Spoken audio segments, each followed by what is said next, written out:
नमस्कार, स्वागत है आपका फायदेमंद फंड्स में, जिसमें हर हफ्ते हम एक फंड के बारे में बातचीत करते हैं, उसके फंड मैनेजर से बात करते हैं और समझने की कोशिश करते हैं कि उस फंड की क्या खूबियां हैं, उसमें पैसे क्यों लगाने चाहिए और मार्केट को लेकर के उनका नज़रिया क्या है और उनका अप्रोच क्या है। तो आज हम जिसके बारे में बात करने वाले हैं, ये बिल्कुल नया फंड है और इसका नाम है एडलवाइस फोकस्ड इक्विटी फंड और ये अभी भी खुला हुआ है, तो इसमें आपके पास मौका है कि आप निवेश कर सकते हैं।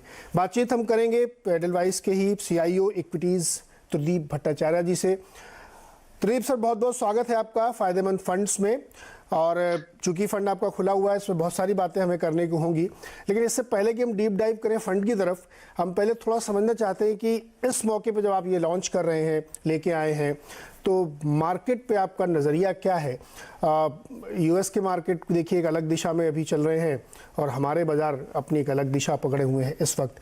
तो ओवरऑल अप्रोच क्या है आपका, खासतौर पे इंडियन मार्केट को लेके। नमस्कार नीरज जी, आपका बहुत बहुत आभारी हूँ कि आपने मुझे अपने शो में इनवाइट किया। लेकिन मुद्दे की बात पे आते हुए कि अभी हमने फंड क्यों लॉन्च किया, इसको समझने के लिए थोड़ा सा आपको बैकग्राउंड देता हूँ कि हम लोग ये जो पीरियड है और ये साल के शुरू से जैन 22 से मार्च 23, ये जो समय काल है, इसको हम दो भागों में देखना पसंद करते हैं। उसमें पहला भाग जिसमें वे अभी हैं, उसमें हमारा शुरू से मानना ये रहा था कि तीन चीजें ऐसी हैं जो चेंज होंगी, जो अभी हो रही हैं, जिसके चलते मार्केट जो है वो उथल पुथल भरा हुआ रहेगा, मतलब रिटर्न बनना मुश्किल होगा। वो तीन चीजें थी, globally interest rate regime change हो रहा है, दूसरा इन्फ्लेशन बढ़ा हुआ है और तीसरा जियोपॉलिटिक्स।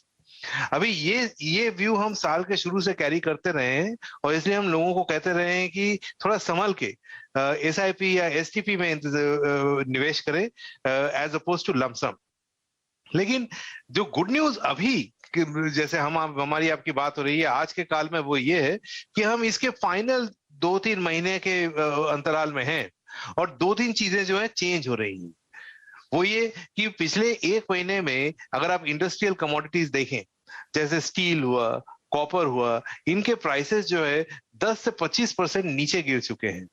कुछ तो एग्री बेस्ड कमोडिटीज जैसे पाम ऑयल वगैरह, उनके भी प्राइसेस कुछ 20-25% गिर चुके हैं। तो ये एक इंपॉर्टेंट रीजन था साल के शुरू में इन्फ्लेशन बढ़ने का। दूसरा, जो ये चिप सप्लाई है जो कि इन्फ्लेशन ड्राइव करता था, वो भी अभी धीमे धीमे कम होने लगा है और अगले 6 से 9 महीने में शायद वो भी कम हो जाए। और तीसरी बात ये कि चाइना का इकोनॉमी थोड़ा खुल रहा है, तो उससे लॉजिस्टिक्स का जो बॉटलनेक्स थे वो भी शायद सॉल्व हो जाए। कुल मिला के कहने का मतलब ये कि इन्फ्लेशन के बढ़ने के जो कारण थे वो धीरे धीरे अब कम होने का आसार नजर आ रहे हैं। तो मेरा कहने का मतलब ये है कि अगले 1-2 महीने में शायद इन्फ्लेशन पीक होने के कगार में हो। तो ऐसे माहौल में जो इंटरेस्ट रेट रिलेटेड वरीज हैं, जो कि इन्फ्लेशन के कारण ही बने थे यूनाइटेड स्टेट्स में भी और इंडिया में भी, वो उसका जो डर है लोगों के मन में, वो शायद अगले 1-2 महीने में कम हो। तो जहां पे हम हैं वहां पर स्टार्टिंग पॉइंट देख के ऐसा लगता है कि 75 से 80% जो खराब न्यूज की का जो आकलन है वो ऑलरेडी प्राइस में है। लास्ट 15-20% वो बचा हुआ है बैड न्यूज जो है, वो कब तक कैसे आएगा वो कहना मुश्किल है। और इन द होराइजन हमारा जो इन्फ्लेशन आउटलुक है वो थोड़ा सुधर रहा है। तो इसलिए हमारा व्यू अभी इंक्रीमेंटली ये है कि थोड़ा सा मार्केट की तरफ पॉजिटिव है ज्यादा। साल के शुरू के कंपैरिजन में डेफिनेटली वैल्यूएशन भी रीजनेबल हो चुके हैं। और जो हम साल के शुरू से बोलते रहे हैं कि STP या SIP में इन्वेस्ट करना है, अभी हम थोड़ा कहना शुरू कर रहे हैं कि थोड़ा लमसम भी देख सकते हैं, क्योंकि ऑलमोस्ट मार्केट का बॉटम करना तो बहुत डिफिकल्ट है, लेकिन 75 to 80% of the bad news अभी प्राइस में आता नजर आ रहा है। ये हो गया पहला पार्ट आपके सवाल का कि व्हाई नाउ, अभी क्यों।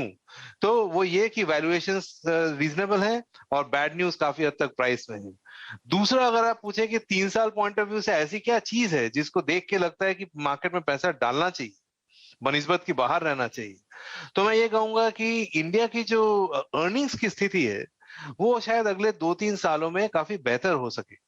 और उसके 3 कारण होंगे मेरे हिसाब से। पहली बात कि इंडिया में एक private sector driven capex cycle आने का बहुत अच्छा चांस बन रहा है। दूसरी बात, इंडिया में रियल एस्टेट सेक्टर जो काफी बड़ा सेक्टर है, वो भी धीमे धीमे बॉटम आउट हो रहा है। उसकी जो इन्वेंट्रीज है अभी ऐसे लेवल पे हैं, वो देख के उसको समझ के ऐसा लगता है कि आगे शायद बेहतर दिन आगे हो। और तीसरी बात, इकोनॉमी में पहली बार पिछले 10-15 साल के कंपैरिजन में डबल डिजिट सैलरी हाइक हो रहा है। सो इससे क्या है कि कंज्यूमर की जो थोड़ी अर्निंग्स पावर है, वो अभी तो सब डरे बैठे हैं, पर अगले 9 से 12 महीने में शायद यहाँ से बेहतर हो। सो 3 साल में ये जो 3 चीजों की मैंने व्याख्या करी, वो आपको अर्निंग्स की जो सिचुएशन है बेहतर की डायरेक्शन में लेके जाएंगे। और आज के डेट में प्राइसिंग जो है वो आपको ऐसी मिल रही है कि काफी हद तक नेगेटिव न्यूज प्राइस में है। तो कुल मिला के हमारा medium term market view constructive है। नियर टर्म मार्केट में लगता है कि lot of bad news is there और देयर अबाउट्स। तो इसलिए हमको लगता है कि इस मार्केट व्यू को मार्केट मद्देनजर रखते हुए फंड लॉन्च का जो डिसीजन है वो 3 साल के पॉइंट ऑफ व्यू से, इन्वेस्टर के पॉइंट ऑफ व्यू से शायद बेहतर हो। प्रदीप शर्मा, मैं एक सिनेरियो आपके सामने रखता हूँ। हमारा जो इन्फ्लेशन है, मुझे उसको बहुत चिंता का कारण मैं इसलिए नहीं मानता क्योंकि डेवलपिंग इकोनॉमीज़ में इतना इन्फ्लेशन चलता है, 7%, 8% बहुत बड़ी बात नहीं है। यूएस का इन्फ्लेशन तो मैं एक महीने से कह रहा हूँ कि वो पीक हो रहा है क्योंकि हाई फ्रिक्वेंसी डेटा उसी तरफ इशारा कर रहे हैं। तो लेकिन फेड का जो टारगेट है वो 2% का है। अब फेड अगर 2-3 हाइक और लेता है 75 बीपीएस की इस कैलेंडर ईयर 22 में, तो आरबीआई की न चाहते हुए भी एक मजबूरी कि वो भी बढ़ाएं। तो ये जो बढ़ते हुए ब्याज दर के सिनेरियो में हम खड़े हो जाएंगे, हमारा 7.5% का बॉन्ड यील्ड चल रहा है, तब क्या दिक्कत नहीं होगी? क्योंकि इक्विटी पसंद नहीं करता महंगा ब्याज। सही बात और बहुत सही ऑब्जर्वेशन। तो इसको मैं ऐसे देखता हूं कि मार्केट जो है ना, ये ब्याज दर मतलब ब्याज दर के थोड़ा एक डेरिवेटिव आगे चलता है। कहने का मतलब ये कि अगर मार्केट का मानना ये है कि मार्केट को कि 50 बेसिस पॉइंट हाइक होने वाला है, ठीक है, और आप 50 बेसिस पॉइंट हाइक ही करते हैं तो उसमें मार्केट का इम्पैक्ट कम होगा। लेकिन अगर आप मार्केट को बोलते हैं कि 50 बेसिस पॉइंट इम्पैक्ट का एक्सपेक्टेशन है, उसकी जगह 75 होता है, तो ये जो 25 बेसिस पॉइंट इंक्रीमेंटल हुआ, वो जो है वो नेगेटिव रिएक्शन क्रिएट करता है मार्केट में from an equity market stand point. तो कहने का मतलब अगर आप पिछले 2-3 महीने में देखें यूनाइटेड स्टेट्स में, तो पहले वो 50 बेसिस पॉइंट से शुरू हुए, फिर वो 75 हुआ, अभी लास्ट जो डेटा हुआ इन्फ्लेशन के बेसिस में, वो ऐसा समझ में आ रहा है कि शायद 1% भी हो जाए, ऐसा 50% प्रोबेबिलिटी है जो मतलब मार्केट में है, वो ऐसा डर क्रिएट कर रहे हैं। तो ये जो डेल्टा है, ये डेल्टा नेगेटिव रिएक्शन कॉज करती है। तो मेरे ख्याल में जो ये इन्फ्लेशन पीकिंग वाली जो हम लोगों ने बात करी, जो आप भी जिक्र कर रहे थे जिस बात का, वो जब पीक हो जाएगा ना, तो ये surprise element will come down to 0। जितना एक्सपेक्टेशन होगा उतना ही वो हाइक करेंगे, और अगर ऐसा होगा तो इक्विटी मार्केट उसको डाइजेस्ट कर लेगा, तो उसमें फिर नेगेटिव रिएक्शन नहीं होगा, ऐसा मेरा मानना है। So the surprise element is what causes uncertainty in the market and causes the market to go down. ये मेरा कहने का मतलब है। नहीं, बढ़िया, अच्छे से आपने एक्सप्लेन किया कि वो सरप्राइज एलिमेंट अगर निकल जाए और डिस्काउंट हो जाए कि हाँ ठीक है 3 बार 75 बीपीएस बढ़ा ले, तो ठीक है बढ़ा लीजिए, क्या दिक्कत, हम तो पहले से मान के चल रहे हैं। हालांकि अब आजकल लोग 1% की बड़ी बड़ी बातें रोज करते हैं वहाँ तो इस बात का भी एक इंडेक्स बना हुआ है कि आज 1 वाले कितने परसेंट हैं, 75 वाले कितने हैं। बड़ा इंटरेस्टिंग है यूएस का मार्केट। एक इंडियन संदर्भ में एक और सवाल है सर, उसके बाद फिर मैं आपके फंड की डिटेलिंग पे आता हूँ। जो करेंसी है हमारी, नियर 80 $1 का भाव है। पिछले 2022 के ही अगर आप 6-7 महीने ले लें तो इसमें करीब 7.5% की डिप्रिसिएशन हुई है। हर साल एवरेज है कि पिछले 50 सालों में 2-3% का डिप्रिसिएशन हर साल होना चाहिए, लेकिन अगर 2-3 साल से नहीं हुआ तो एक झटके में हो गया। अब वो इस साल हो गया है। करेंसी क्या हमारे लिए कोई चैलेंज पोज कर रही है, या लग रहा है कि चलो 80 पहुंच गई, अब ये भी एडजस्टेड है, इसको भी लोगों ने पचा लिया है? तो करेंसी मार्केट्स जो है ना, फोरकास्ट करना सबसे डिफिकल्ट काम है दुनिया में। इक्विटीज ये सब, तो इसलिए मैं एग्जैक्ट लेवल में नहीं जाऊंगा, बट मैं आपको एक फ्रेमवर्क प्रस्तुत करता हूं आपके सामने जो इसको समझने में शायद सहायक हो। सो पहली बात तो ये है कि हाँ, मतलब डॉलर डिक्सी जिसको कहते हैं, जो कि डॉलर इंडेक्स है, वो 20 ईयर हाई पे है, अभी शायद थोड़ा उससे और भी ज्यादा ऊपर चला गया हो। सो कुल मिला के ये दर्शाता है कि दुनिया में काफी नेगेटिव न्यूज, काफी फियर फैक्टर और काफी अनसर्टेनिटी बना हुआ है। डिक्सी उसका प्रतिबिंब माना जाता है। लेकिन अगर हम इंडिया की करेंसी का डिक्लाइन देखें रीसेंट टाइम्स में भी, और उसको कंपेयर करें कि हमारे डेवलप्ड मार्केट और बाकी इमर्जिंग मार्केट करेंसी के कंपैरिजन में अब रुपी जो है वो कितना गिरा है, ज्यादा गिरा है, कम गिरा है, तब आप पाइएगा कि हमारी करेंसी रिलेटिवली बहुत हद तक स्टेबल रही है। जबकि आपने कहा कि 6 से 7% गिरी है, बाकी इमर्जिंग मार्केट कंट्री में 20 से 25% का भी डिवैल्यूएशन हुआ है। सो इसके कॉन्टेक्स्ट में एक्चुअली अल्टीमेटली देखना पड़ेगा, क्योंकि जो पैसा फ्लो होता है वो हमेशा रिलेटिव होता है, या तो वहां जाएगा या यहाँ आएगा। तो इसलिए करेंसी डिप्रिसिएशन को एब्सोल्यूट टर्म्स में नहीं देख के रिलेटिव टर्म्स में देखें तो हमारा जो ऑन द ग्राउंड सिचुएशन है जो काफी बेहतर है। और जैसे आप पहले कह रहे थे कि इन्फ्लेशन की आउटलुक है, पर हमारे उतनी बुरी हालत नहीं है जितनी कि शायद यूनाइटेड स्टेट्स में हो। तो ये सबको दर्शाते हुए हमारा करेंसी का जो रिलेटिव स्ट्रेंथ है वो अभी भी स्ट्रांग है as oppose to absolute strength. यही मेरा मानना है। बिल्कुल सही सर, और मुझे उम्मीद है कि ये वाला पीस हमारे एफआईआई भाई लोग सुन रहे होंगे और वो इसको अच्छी तरह समझ लेंगे कि रिलेटिवली इंडियन करेंसी येन के मुकाबले देखिए आप, यूरो के मुकाबले देखिए आप, बहुत ही स्ट्रांग है। इवन युआन के मुकाबले भी आप देखिए तो बेटर पोजीशन है हम लोग। सर अब हम लोग बातचीत करेंगे आपके फ़ंड के बारे में। जो आपने ये नया फ़ंड शुरू कर रहे हैं आप, इसके सालिएंट फीचर्स क्या है, मतलब क्या खूबी है इसमें, ये बाकी फंड की इस भीड़ से अलग कैसे है? इसको मैं दो भाग में लूंगा इसके आपके सवाल का। तो हम पहली बात तो ये फोकस फंड लॉन्च कर रहे हैं, तो पहला ये सवाल आता है कि क्यों focus fund versus many other diversified fund, और दूसरा ये सवाल आता है इसमें कि ईडलवाइज का फोकस फंड क्यों, जबकि काफी सारे फोकस फंड ऑलरेडी मार्केट में हैं।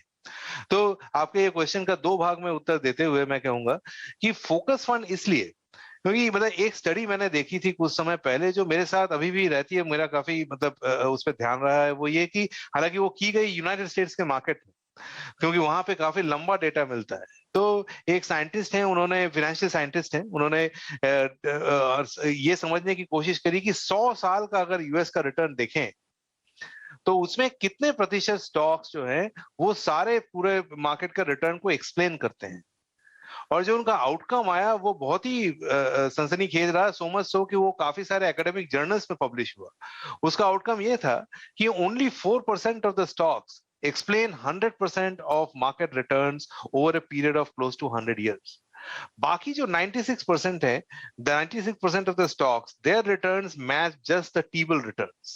So कुल मिला के the holy grail कह लीजिए of investing is basically that 4% which explains majority of the returns. अब इंडिया में इतना लंबा डेटा तो 100 साल का मिलता नहीं है, लेकिन पिछले 20-25 साल का अगर डेटा देखें और उसका आकलन करें तो हमें इंडिया में भी उसी तरीके का ट्रेंड देखने को मिलता है। तो इसलिए हमें लगता है कि focused investing as a method of investing definitely works, और एज अल्फा मैनेजर हमारी हमेशा कोशिश ये होनी चाहिए, और ये है इस केस में, कि हम ऐसे वो 4% की तरफ हमारा ध्यान करें जो हमारे हाई कन्विक्शन बेट्स हों, जो कि इन्वेस्टर के लिए अल्फा क्रिएट कर सके। तो इसलिए हमको लगा कि बाकी सारे कैटेगरीज में के बनस्बत फोकस फंड जो कैटेगरी है वो अच्छा रहेगा अल्फा क्रिएशन के लिए। ये पहली बात। दूसरी बात, ईडलवाइज फोकस फंड में ऐसा क्या खास है जबकि काफी सारे फोकस फंड मार्केट में हैं? तो इसमें मैं कहूंगा कि एटलीस्ट एक साल में जो हमने फंड लॉन्चेस देखे हैं, ये सारे फंड लॉन्चेस कुछ हद तक बेसिकली इंडिया की जो इकोनॉमिक रिकवरी है जो अगले 2-3 साल में आएगी, जिसका मैंने भी जिक्र किया आगे, वो खेलने के लिए वो उस पॉइंट ऑफ व्यू से लॉन्च की गई।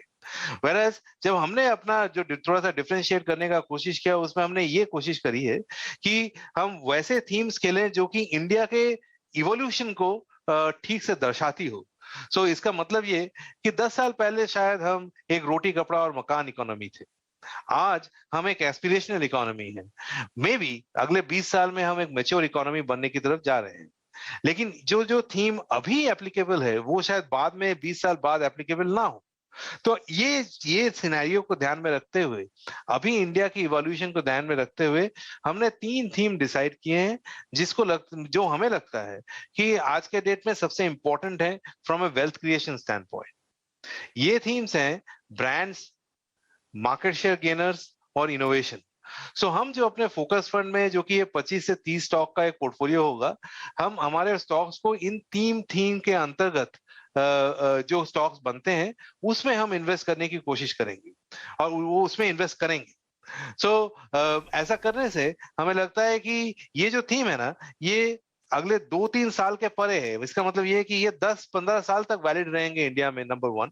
और इंडिया के करंट जो सिचुएशन है उसके मुताबिक है। तो जो वेल्थ क्रिएशन होगी, जो इस इन्वेस्टर्स का होनी चाहिए over a period of time, वो शायद बेहतर हो। तो इस पॉइंट ऑफ व्यू से हमने ये थीम डिसाइड करी है। जी प्रदीप सर, और हम इसमें पॉजिटिव। मैं एक छोटा सा ब्रेक लूंगा यहाँ पे, लौट के आएंगे तो फिर हम इन्हीं जो आपकी फोकस 3 थीम है जिसको आपने हमें बताया, उन थीम्स के अंदर सेक्टर्स का आप नाम ले सकते हैं या हमको थोड़ा और समझा सकते हैं कि कैसे हो, या इसको और डीप डाइव करें तो ग्रोथ वर्सेस वैल्यू में आप कुछ देखते हैं, क्या देखते हैं एग्जैक्टली मैं उस जगह तक पहुंचने की कोशिश करूंगा। बहुत ही छोटा सा कुछ सेकंड्स का एक ब्रेक है।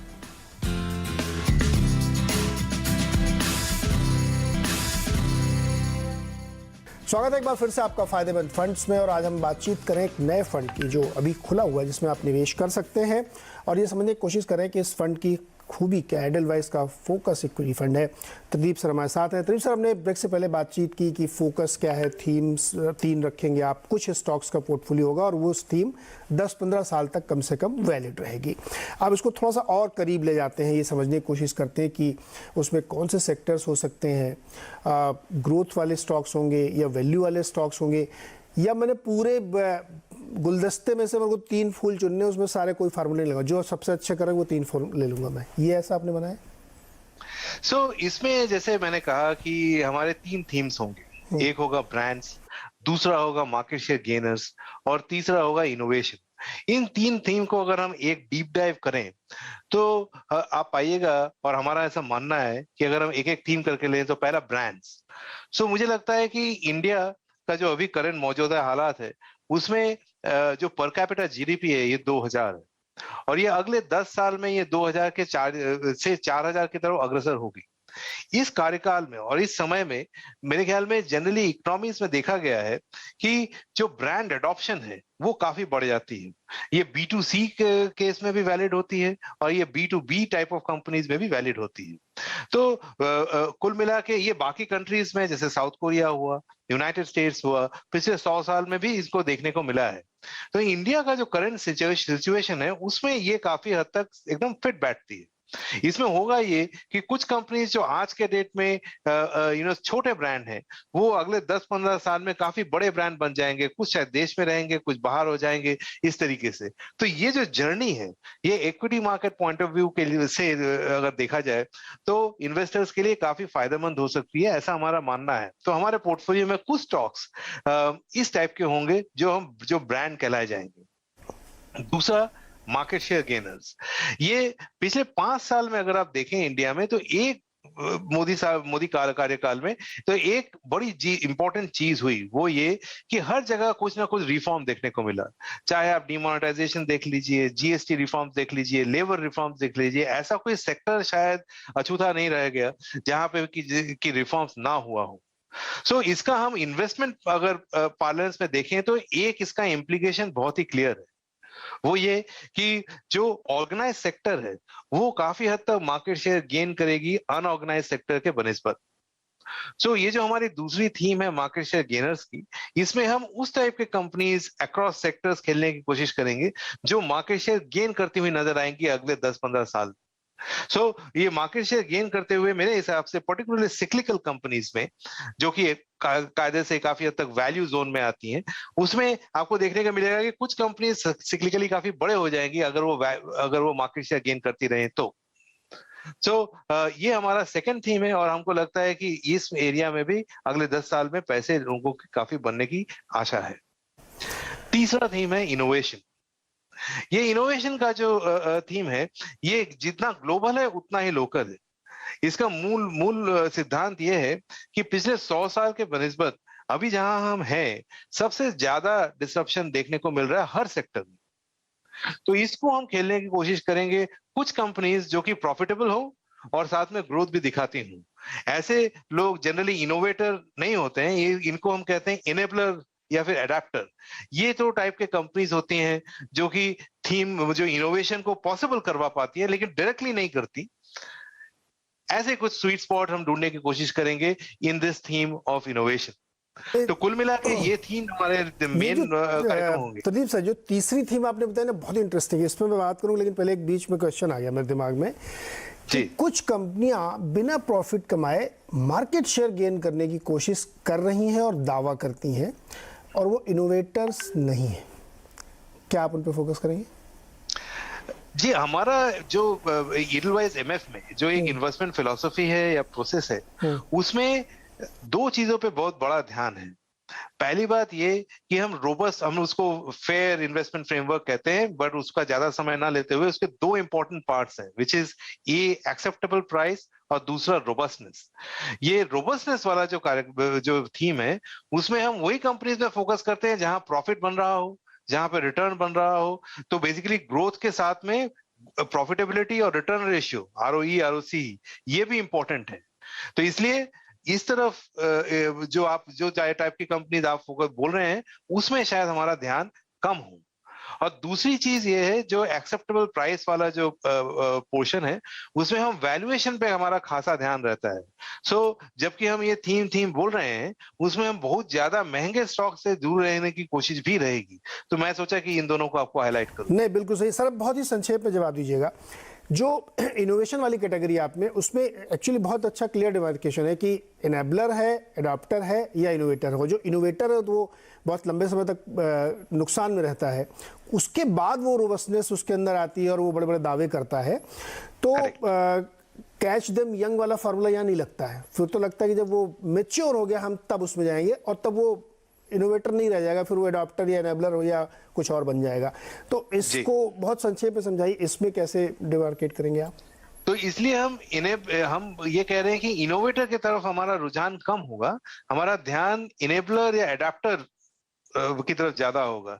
जैसे मान लीजिए इंडियन आईटी सर्विसेज, ये इनेबलर है ग्लोबल डिजिटल एडॉप्शन को अगर ध्यान में रखें तो।